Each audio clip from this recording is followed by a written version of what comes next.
Hello, everyone. Welcome. Today our speaker is Professor Bruce MacDougall from the Faculty of Law at UBC. And what else can I tell you about Bruce, cognizant of the fact that we're being recorded?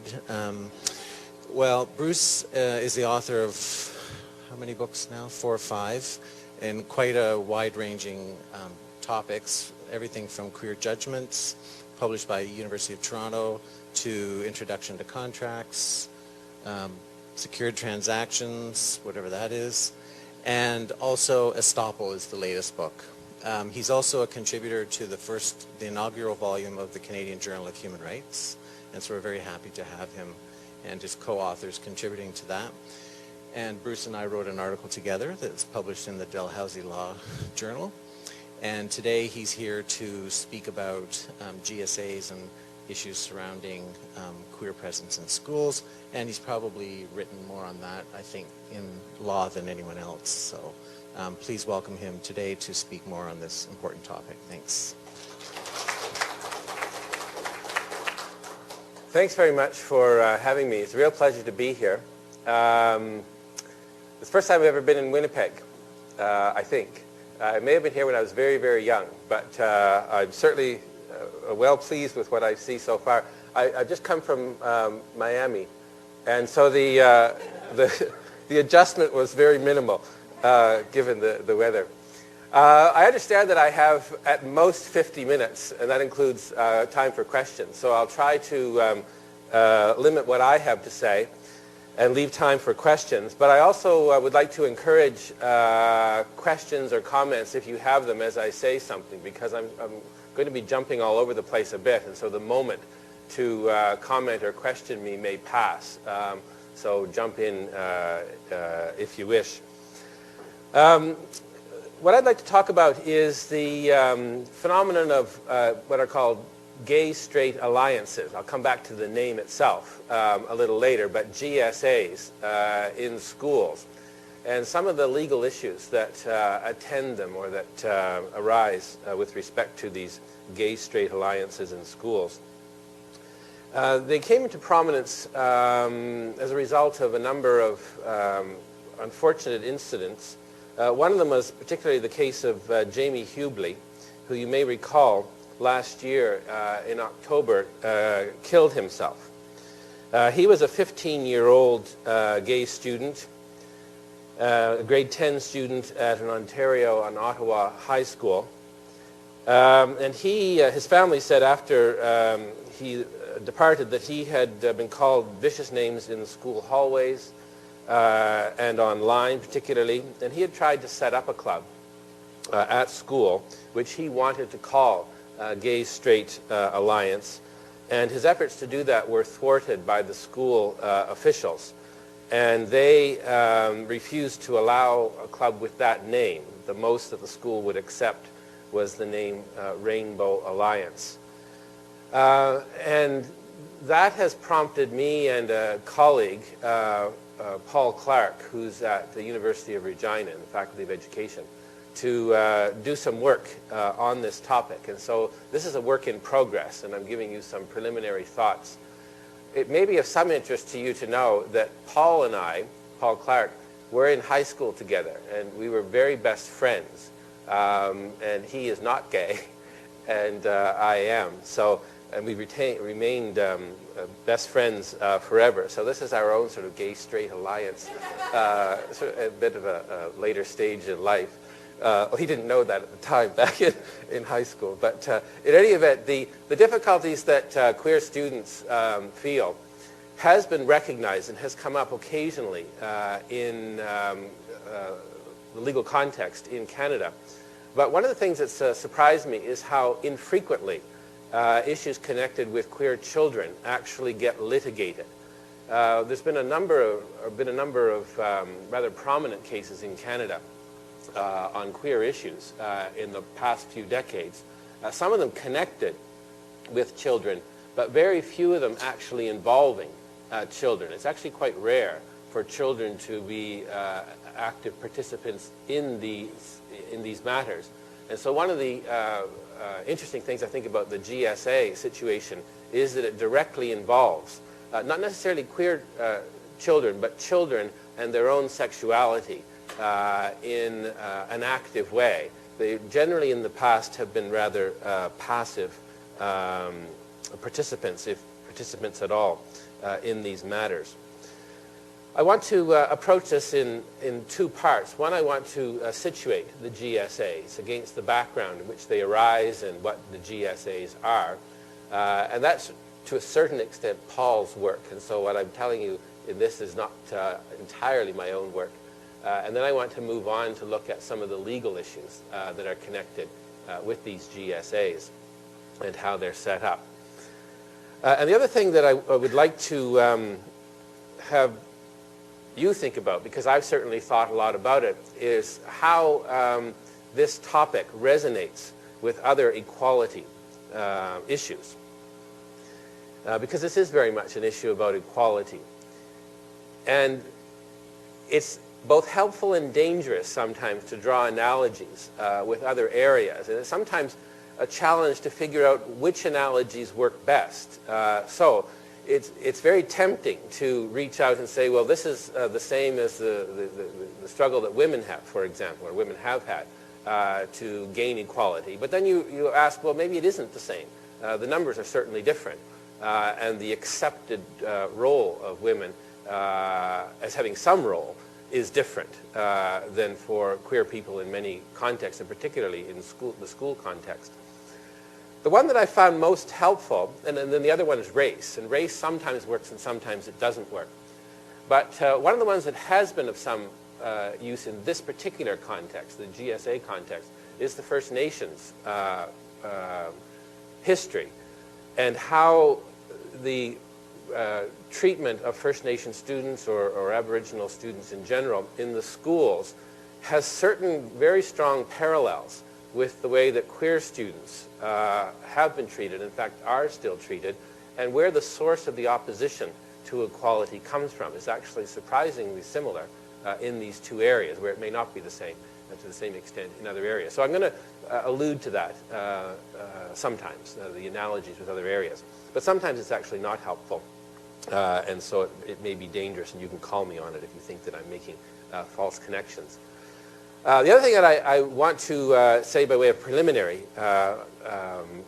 matter is what I mean by equality. And this reaches back to something that I've written about quite a bit in the past. Not the legal tests for equality, because those come and go, as you know, depending on what the Supreme Court finds its mood to be from time to time. But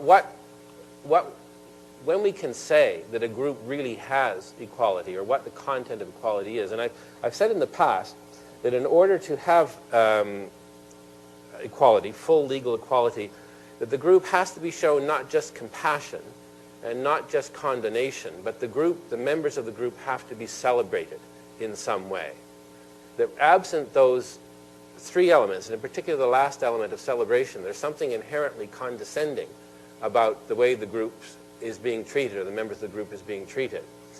And the condescension that arises in the context of sexual orientation, I think, really emerges in the context of the GSAs, that there's a limited give, but there's certainly not full celebration that I say would have to exist in order for there to be full legal equality.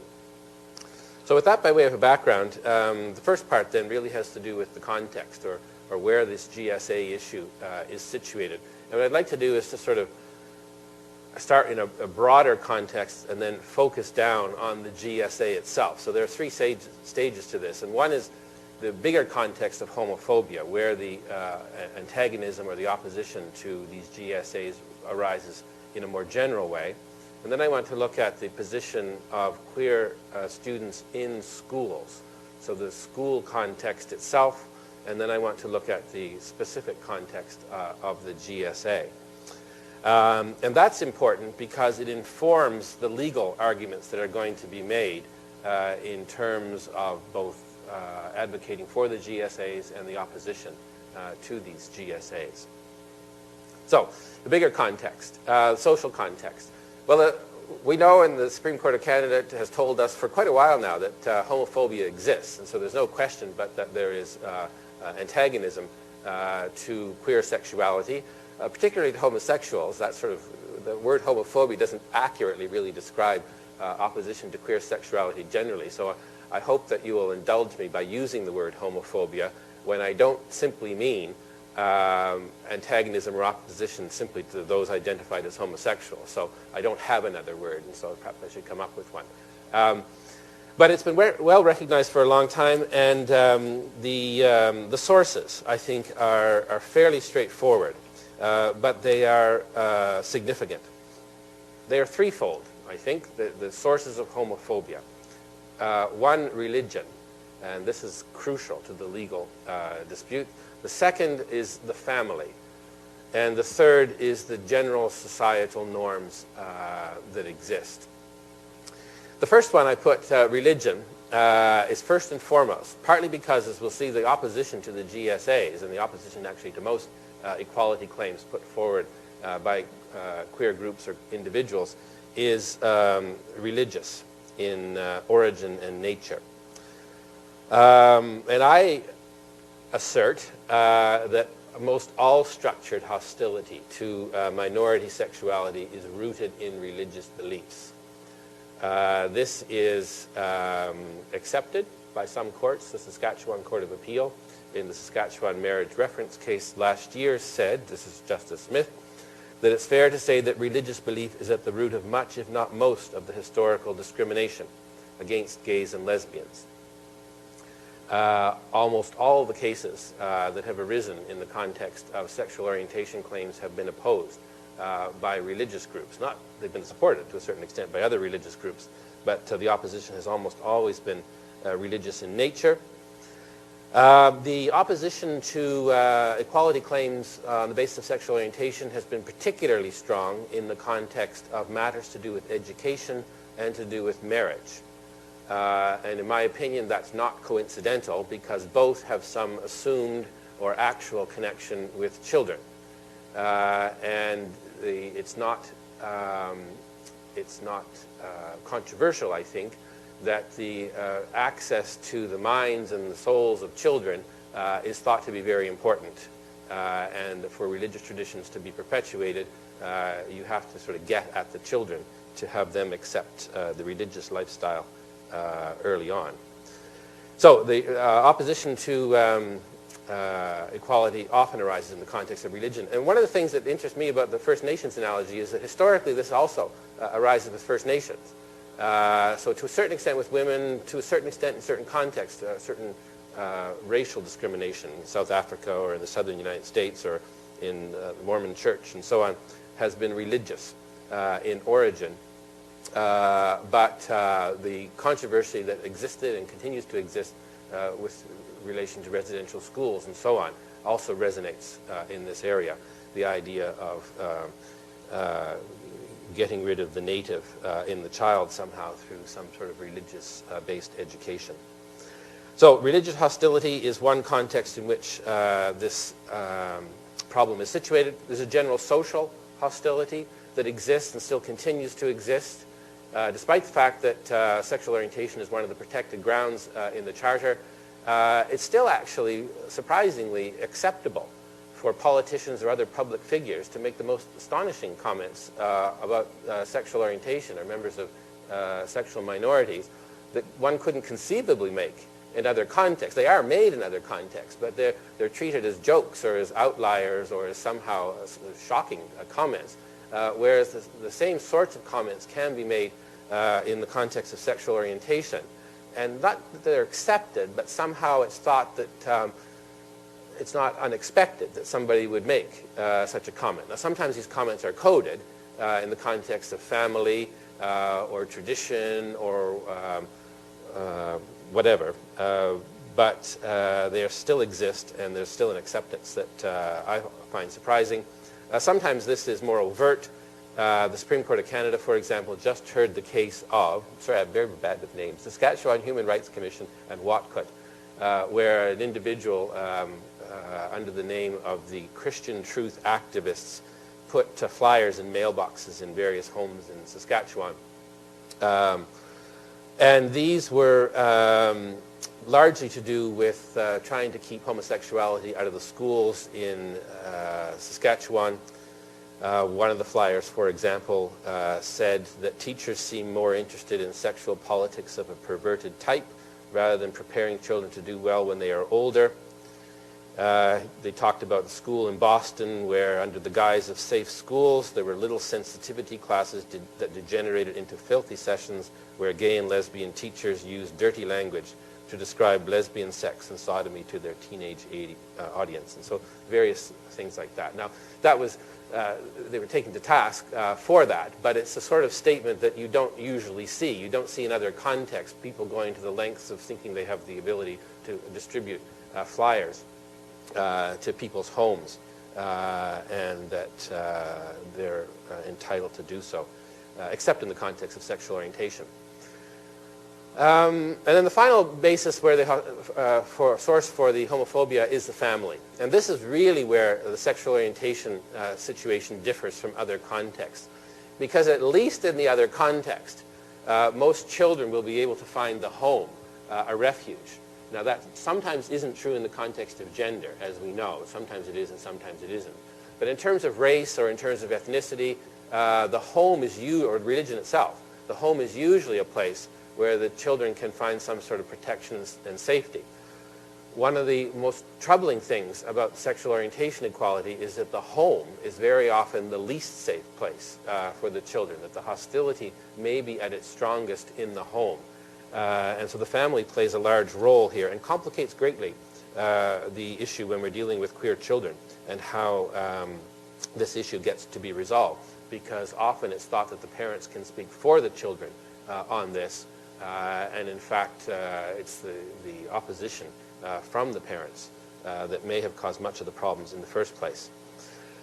And this family hostility is itself actually usually rooted in religious beliefs, if not directly, then indirectly. So that's the context in which this issue arises, the concern about homophobia. In the school itself, so narrowing the focus down to the forum where the GSAs will exist, the schools are, and some of you will remember, because you're much younger than I am, better than I will, the homophobia that exists in schools. And some of this is overt and some of it's not so overt.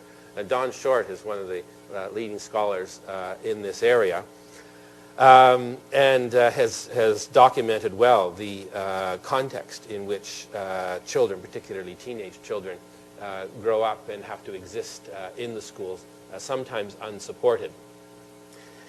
It's often forgotten, I think, in these context of schools that children are required to be there, that the schools cannot discriminate on the basis of sexual orientation when they admit students, but yet they do an awful lot of discrimination on the basis of sexual orientation once they're there. And that actually has very few parallels in other contexts. The children are simply assumed to be heterosexual. There are certain contexts in which homosexuality, and to a much less extent other queer sexualities, arise in schools, but to the extent that they do come up, homosexuality or other queer sexuality is studied. It's an object to be studied, unlike heterosexuality, which is simply assumed in the school curriculum and context and so on. And that resonates in other contexts as well. Certainly with First Nations students or certain other racial groups, there will be a certain studying of a particular group, but there's an assumption that everybody else is simply the norm. I remember when I was in school, looking back on it, it's kind of embarrassing, the extent to which we make certain assumptions about things. We were asked every year, I can recall distinctly, what religion we were. Were we Protestant or were we Catholic? And that was basically the choice. So I don't know what you would do if you weren't one of those. And the other thing, that you have to identify who your mother was and who your father was and what your father did for a living. Now, this was some time ago. But the assumption was that you had a mother and a father, and that your father had something to do, but your mother didn't. So there are various assumptions, and so that used to exist in other contexts. But there's an assumed heterosexuality, or at least assumed potential heterosexuality for the students who are in the school. In the school itself, how does the homophobia emerge? Well, it emerges at various levels. And again, I defer to Don's knowledge on this because he studied this a great deal. One is verbal, the verbal harassment. This is probably the most common form. Sometimes it's directed at somebody who is assumed to be homosexual. Other times it's simply a term of abuse, or sometimes even a term of endearment, but in a backhanded way. The idea being that we know full well that if I call you gay, and I mean it as my friend, I mean it in a sort of a negative sense, that I'm not directly criticizing you, but I'm in jest somehow saying that, well, I'm calling you gay because that's a negative comment, but it's endearing nonetheless. This term of abuse is often directed at people who aren't thought to be gay or lesbian. There's the Jubran case in Vancouver, North Vancouver, where the BC Court of Appeal found that somebody could be discriminated against on the basis of sexual orientation, even though they did not identify as gay, and even though the people who were abusing them or tormenting them with homophobic names didn't think that the individual involved was gay. It certainly plays out for students who are queer or questioning the idea that they might actually be what is being labeled in a negative way. It can play out for other students as well, though. There's a case of Homo, which is a couple decades old now, where two boys were actually being sexually abused by their male teacher, but they didn't report the incidents. And the reason they didn't report the incidents was because they thought that they might be considered by people to be homosexual if they made such a claim. And so these sorts of verbal abuse and so on can have impacts, not just on queer and questioning students, but on students generally. Aside from verbal abuse, there is a problem with bullying in schools. The bullying is sometimes obvious.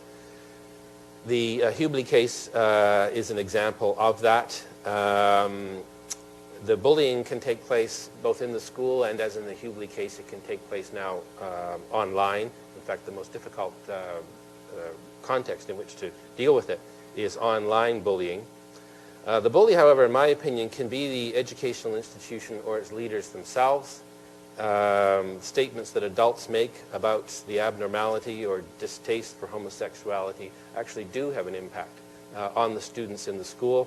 And sometimes such statements from institutional sources can be more important than statements or bullying from other sources because of the authority that comes behind them.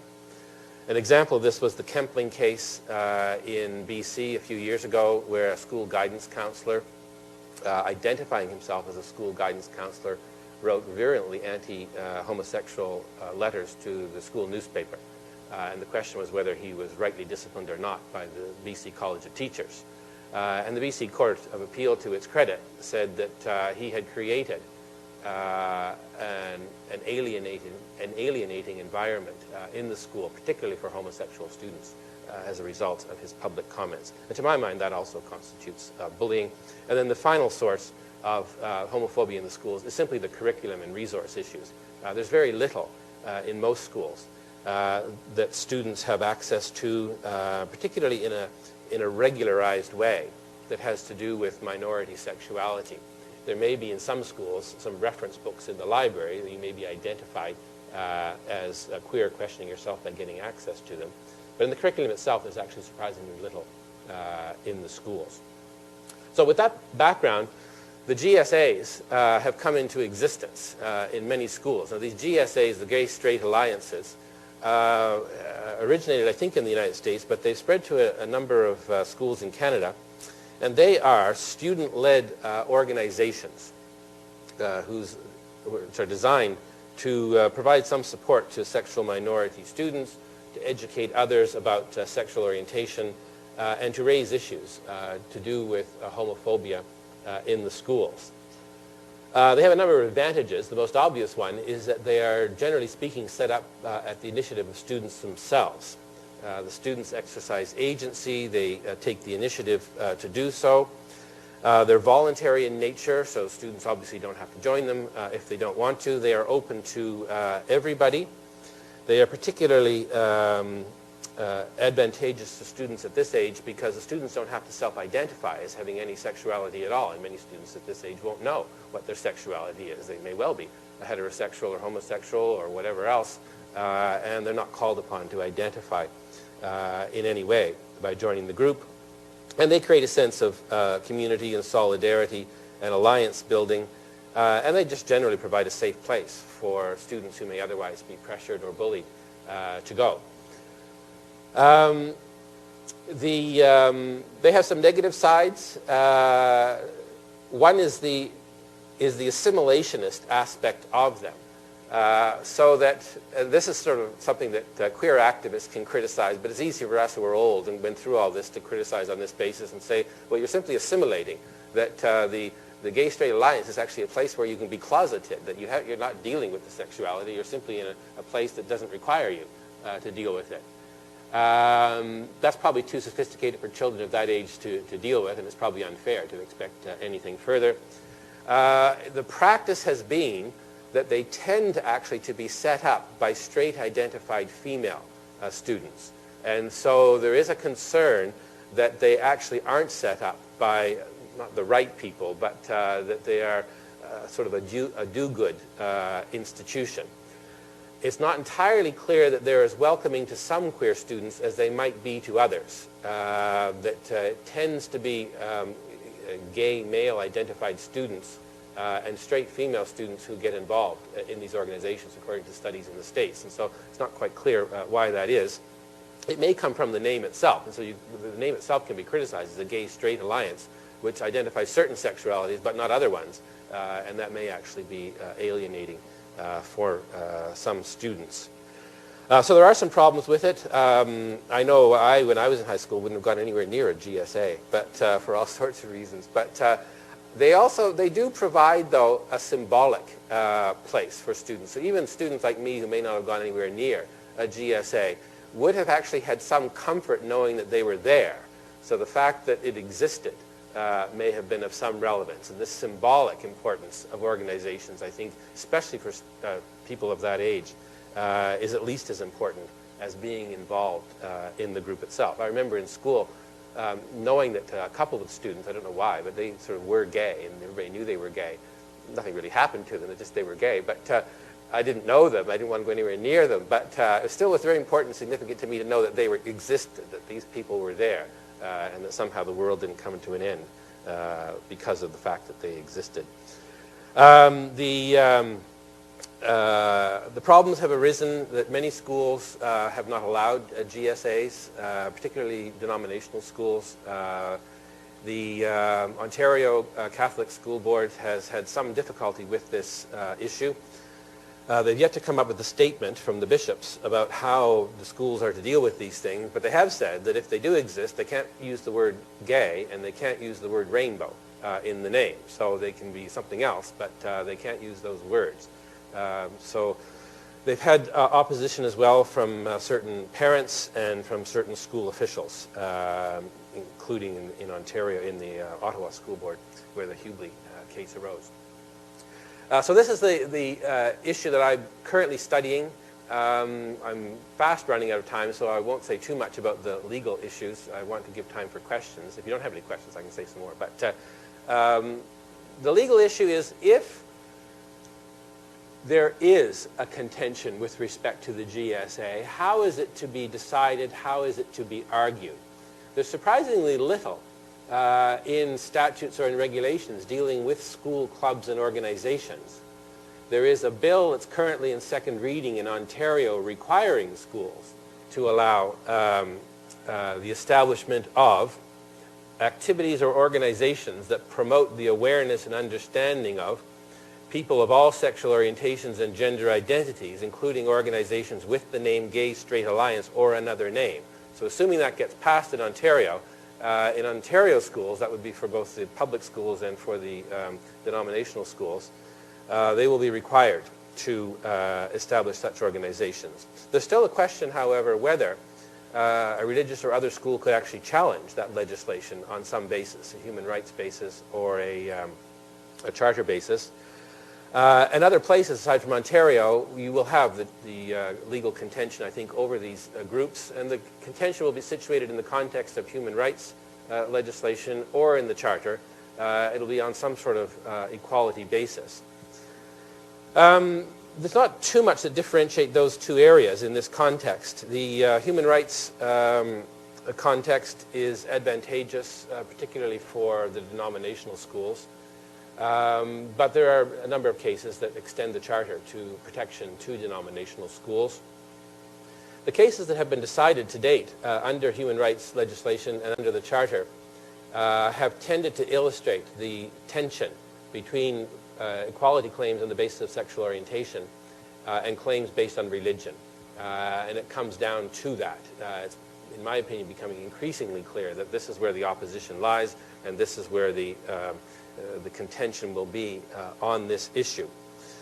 The Canadian courts, to their credit, in my opinion, have been, on the whole, quite good at resolving this tension, whether it's in the context of the human rights laws or the Charter, and have given very little scope for religious objection to claims for equality based on sexual orientation, particularly in the education context.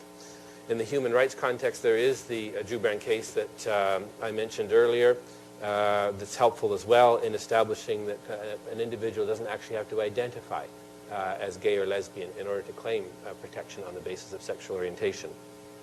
There have been some claims in the education context on the basis of religion, but they tend not to succeed in the education context outside the employment specific context. So there was the Chang case that Don and I wrote about last year, or was it 2 years ago, Don? I don't remember. It took a while for the article to appear, but in Vancouver, where a teacher claimed that she was discriminated against on the basis of religion because she was required in the public school to put up rainbow stickers in her schoolroom to show support for queer students, and she was also required to catalog gay-related books in the library, and that this was somehow discrimination against her on the basis of religion. And there were various arcane arguments that were made as to how this was discrimination on the basis of religion. She claimed that she was being singled out, or she would be singled out for religious discrimination if she refused to do so. But not surprisingly, perhaps, the Human Rights Panel dismissed the claim. In the Charter context, there are lots of cases that have relevance here, not all of them directly involving schools. The tension here, as you know, will be between the expression and religious conscience protections in Section 2 and the Section 15 non-discrimination, equality provision in the Charter. There's a Saskatchewan marriage reference case that I mentioned last year, where the Saskatchewan Court of Appeal held as unconstitutional proposed Saskatchewan legislation that would have allowed existing marriage commissioners to refuse to provide services to same-sex couples on the basis of a religious objection. The court held that religion-based standards cannot be used by government employees to preclude or qualify the provision of government services in a way that does not comport with the imperatives of equality. There's the Kempling decision that I mentioned earlier, which was decided on the basis of Charter provisions, whereby a teacher guidance counselor was rightly disciplined for writing homophobic letters to the local newspaper. There's one of the cases I like from several years ago that I wrote about. Don was the editor of our law journal back then. The Hall and Powers case, where the court held that a Catholic school board could not prevent a male student from bringing a date of the same sex to the high school prom. The court said that this Catholic school board was a religious government actor and a religiously oriented state actor, and that therefore the school was required to comport with Charter norms, including the equality norms, in the provision of education and services outside the core religious element that the school was allowed to teach. And rather, unfortunately, in my opinion, but the court confirmed that the school could teach anti-homosexual elements as much as it wanted, but it couldn't prevent the students from engaging in same-sex activities like going to the prom. So there's a bit of a mixed message there. The Supreme Court of Canada hasn't said a great deal about this, but recently there was the decision this year of SL in the Commission Scolaire des Chaînes, where the court limited the ability to object to the content that's being taught in schools on the basis of religion. There, some parents requested that their children be exempted from attendance at a compulsory ethics and religious culture program in Quebec schools. And they argued that the program infringed their religious expression rights by interfering with the parents' rights to pass on their religious faith to their children. And the claim failed. The court, rather surprisingly, I think, said some sweeping things about the purpose of education and the limited role that religious objections can play in the public context. Justice Deschamps said that there's a gradual separation of church and state in Canada. And he said that's been a part of a broad movement to secularize public institutions in the Western world. And it was appropriate, the court said, for the state to establish compulsory courses underscoring diverse traditions, including religious traditions, and the court specifically said including traditions of people who have no religion whatsoever, which is rather a change from what often emerges. So with that background, I think this issue will be fought out. The sexual orientation claims, I argue, are rather easily made in either the human rights context or the charter context. It's pretty hard to argue that there hasn't been a breach of equality rights or discrimination. The religious claims, I think, are more difficult to make. It's hard to argue the religious opposition successfully here. I think there are 4 bases on which it can be argued. One is religious expression, but it's hard to argue what religious expression or how religious conscience is somehow being affected by virtue of the permission for students to set up these GSAs. Another argument is that somehow you're being coerced into homosexual activity. This was argued in the Saskatchewan marriage reference case by being required to participate or help organize these GSAs. That would be a claim that would be made probably by teachers or staff. But in the Saskatchewan marriage reference case itself, the court accepted the view, which actually was made by Don and I in our article, that they aren't being required to participate. By officiating a same-sex marriage, you're not being required to participate in any sort of homosexual activity. You're not going to the honeymoon. You're not doing anything remotely involved in a sexual way. You're simply officiating at a ceremony where individuals of the same sex are getting married. There's no coerced homosexual activity that might be contrary to one's religion. Another way the argument can be made, and is very often made, is to disguise the religious argument under a morality argument, and to argue that the issue is morally contentious, and therefore it is open to litigation for a court to decide that equality claims must give. And it's surprising how often sexual orientation cases actually are allowed to be characterized as morally contentious by the courts, usually by dissenting judges, but some judges actually accept that there's a moral disagreement or a moral uncertainty about the nature of equality on the basis of sexual orientation. And I tend to go ballistic in the context of a court accepting that there's anything from the court's perspective morally contentious about homosexuality or any other minority sexuality. It's simply a disguised acceptance of a religious characterization of an issue that has no place in the courts of Canada. And then the final argument that might be made from the religious perspective is simply the numbers element, that there aren't too many people that are going to be affected by the disallowance of the GSAs, but yet there will be many people whose religious views are affected or offended by the establishment of the GSAs. And again, this argument was raised in the context of the same-sex marriage reference in Saskatchewan, and the court rightly rejected it on the basis that numbers cannot determine these competing claims. And in fact, the numbers may argue the other way. The fact that few people will be affected by GSAs actually may militate in favor of the allowance of the establishment of the GSAs. In any event, I've gone way over time. Don said I had to finish by 10 to 1, including questions. But I welcome any questions, comments you have. I particularly welcome those who might take me to task for things that I have said. I most enjoy that. I sometimes teach a course on sexual orientation or sexuality in the law. And although I like having students who think the same way that I do come to the class, I tend almost invariably to get only people who think, or at least say the same thing that I do. And it's much more interesting in a way to have somebody, I had a bishop once come to a talk I gave, and he took a different view. That was the most interesting. Yeah. Yep.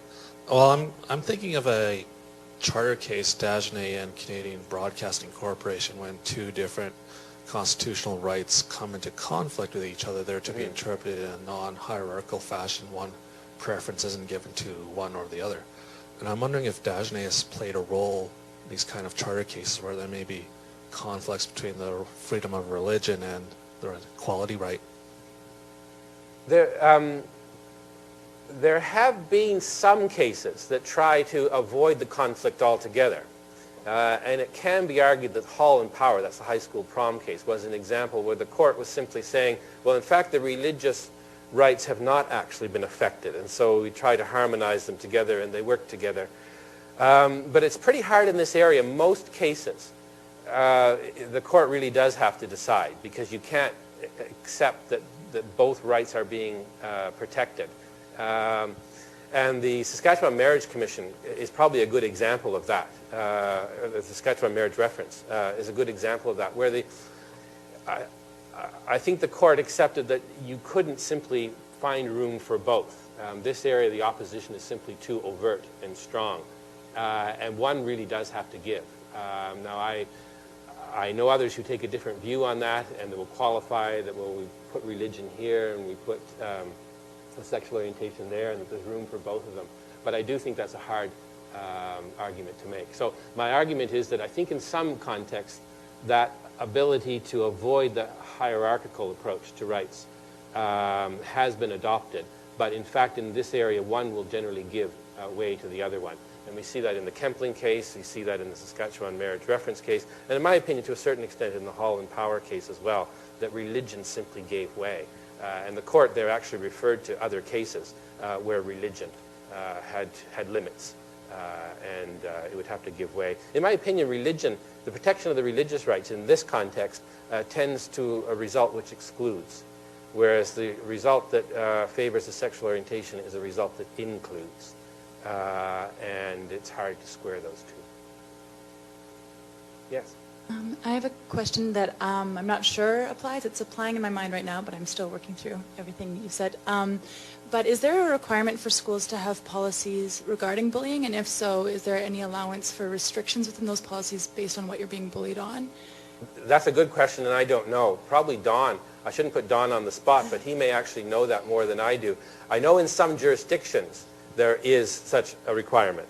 But whether it's an across-the-board thing, I couldn't say. Most jurisdictions in the Vancouver area have such a policy now. It's actually a matter of some contention, again, religious in nature, in certain of the areas around Vancouver. But whether in Manitoba, for example, there is such a requirement, I don't know.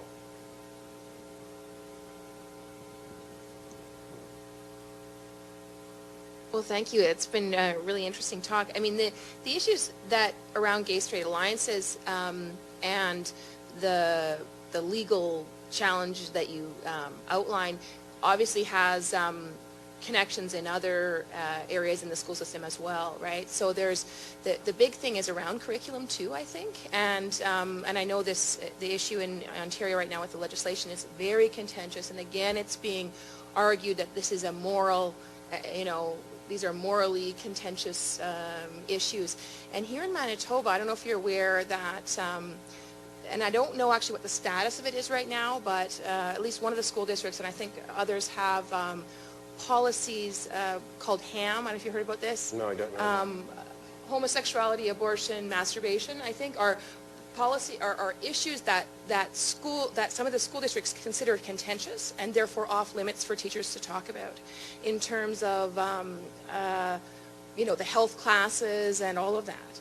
And I mean, many of us have said for quite a while that this is clearly unconstitutional. It's clearly contrary to the Charter, contrary to human rights, but you actually can't get people to want to, teachers, students, anyone to want to litigate this.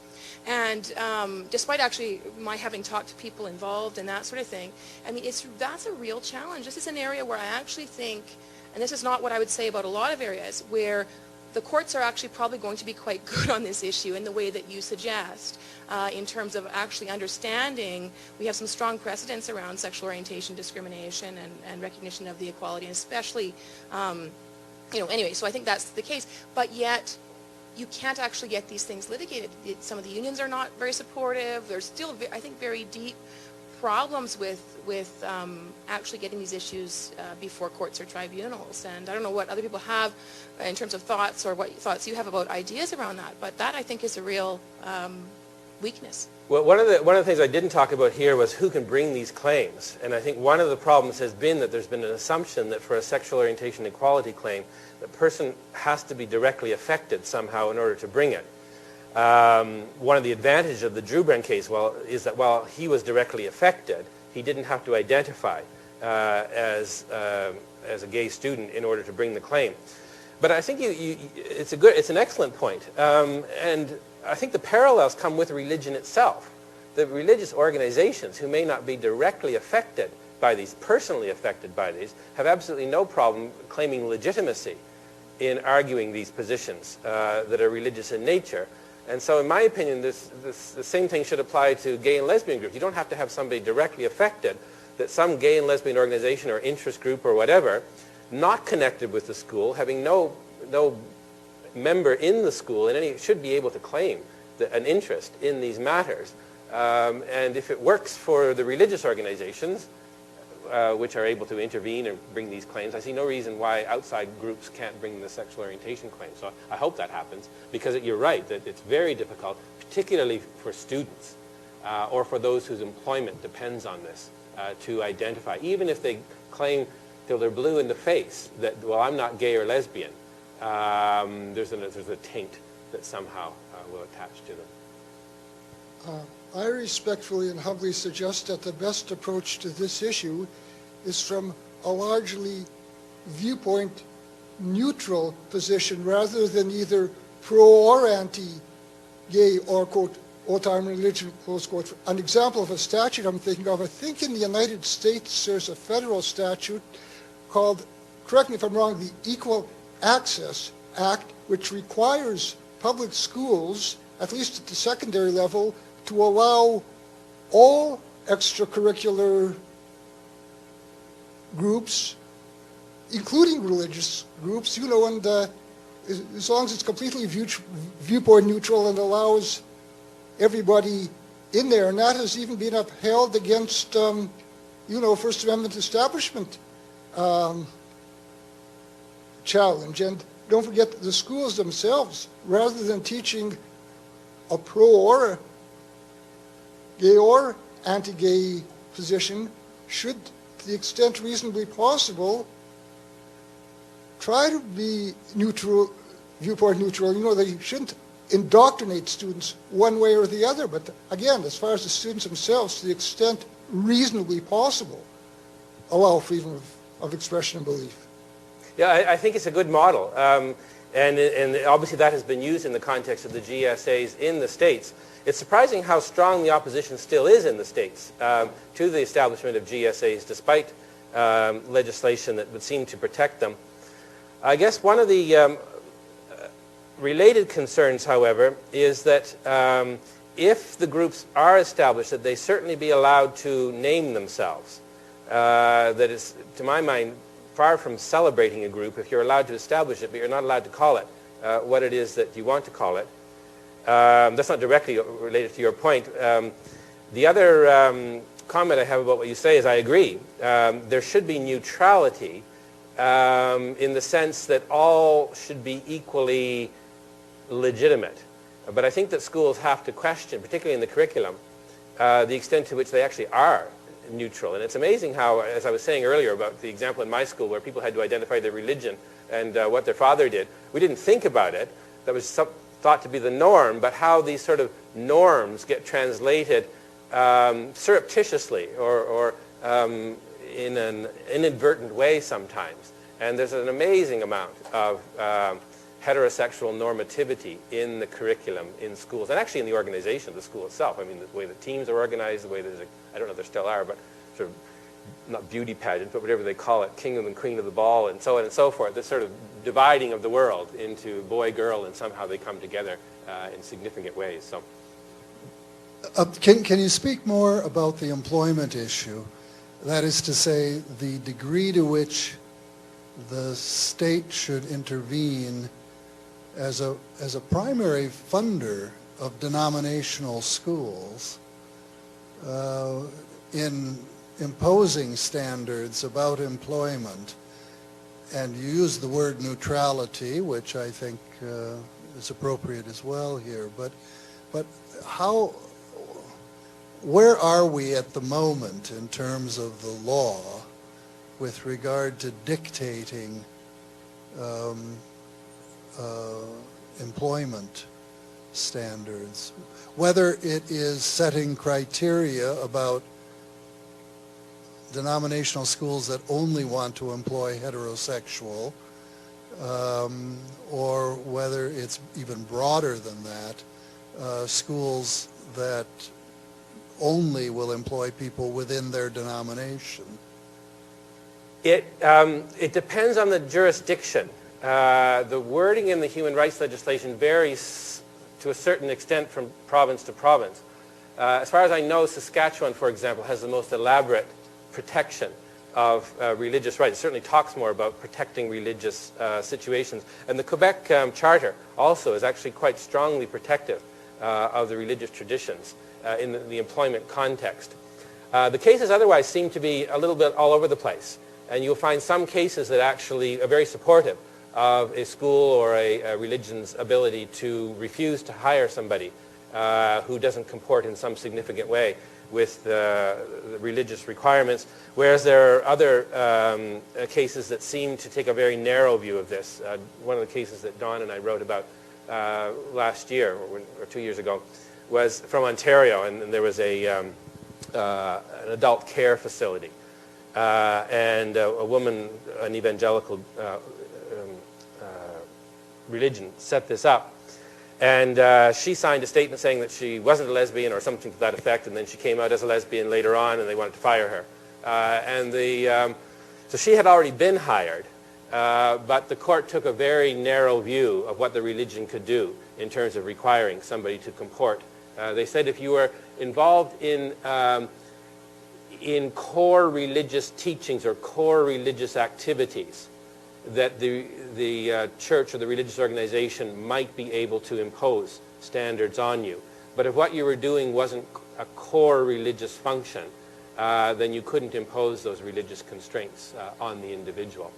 But again, there are other cases that take the contrary view. In fact, older cases tend to allow schools, particularly, some great leeway in the hiring practices. Now, the opposite arises in the context of a non-denominational, or particularly a state organization. The same-sex marriage case was like that, where a religious person is arguing, well, in fact, what this means is that you're discriminating against me on the basis of religion in employing, because since I am going to have to do these things if I am hired, and I simply cannot, it's against my religious conscience to engage in this sort of activity, the effective result is that I am being discriminated against on the basis of religion at the employment context. So that's certainly the argument that's being made. It wasn't accepted in the Saskatchewan marriage reference case, but I think we have more to hear on that, because I do think there are stronger arguments that can be made in favor of the religious view in that context than were accepted in the Saskatchewan case. I don't want to make those, but I suspect at some point somebody will make them. And I know sorry, I'm talking too much, but I know you have to go. But in the same-sex marriage case, I wrote an article that was in the Saskatchewan Law Review saying it was a terrible thing that marriage commissioners could refuse to marry people of the same sex. And one of my students traitorously wrote a rebuttal against it in the same journal a few issues later. Anyway, this fellow and I are actually great friends. You wouldn't know it from the way we talk about each other in our articles. But he's from a very conservative religious tradition. But he admits that these issues are simply symbolic. The same-sex marriage issue particularly, and I think the GSA is symbolic because there are certain other issues that the religious organizations would very much like to be able to have greater religious flexibility. For example, the provision of medicines by pharmacists is one that they clearly want the law changed so that you don't have to provide, that people can refuse to have anything to do with abortion provisions, not just providing the abortion, but anything to do with operating or working with people who have anything to do with abortions. And so these do resonate, and these issues will come up again. It may not be in the school context, but the religious arguments, although they've generally not been accepted, are certainly far from disappearing. I think on that note, it's my pleasure to thank Professor MacDougall on behalf of the Faculty of Law and on behalf of Robson Hall for stopping in Winnipeg on his way from Florida, on his way back to UBC. This area of law really has an importance. When you think about things like, suicide is the second leading cause of death in the group 10 to 24 behind accidents. And it's the leading cause of death for sexual minority youth. So if ever there were a case for this idea that, what the GSA is doing or this area and the idea of equality, in this case, there's a huge life and death issue that underpins all this. So it's pretty important stuff. So we're very grateful that you came, that you stopped, for sharing your expertise with us today. Thank you very much. And I would invite all of you upstairs for, we're having a lunch in the Faculty Lounge to which you're all invited. So thank you so much. And on our behalf, we present this wonderful sweatshirt from the University of Manitoba.